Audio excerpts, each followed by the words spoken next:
Hey guys, welcome back to Auto Repair guys. Our mission here at the garage is to save you guys as much money as we can. That's why we make these absolutely free videos guys.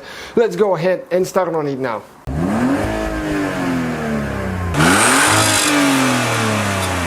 Hey guys, welcome back to Auto Repair guys. Thank you guys for watching. Today a quick video on that parts car that we have, Sonata, nasty Sonata.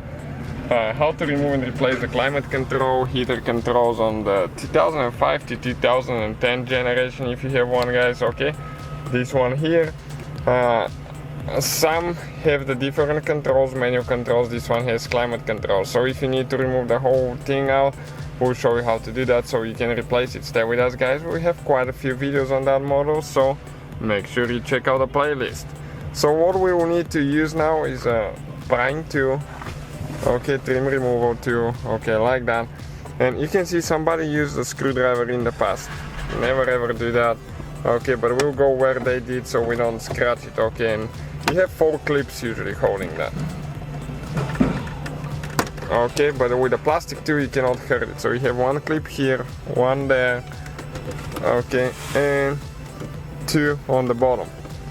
Okay, and now in order to remove it guys, we'll show you what you need to do. Right here on top you need to press in, okay, to release the wires. Okay, like that. You can see this piece right here needs to go in and then you pull them out. And this is guys the whole assembly right here. If you need to replace only the switches, which is not very complicated at all you have to do, unscrew these 4 screws right here.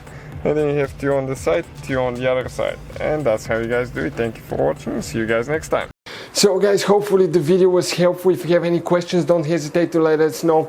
Now check out our YouTube channels guys. We have more than 19,000 free repair videos that can save you thousands of dollars in future repairs. That's why we make these absolutely free videos. Hopefully the video will be helpful.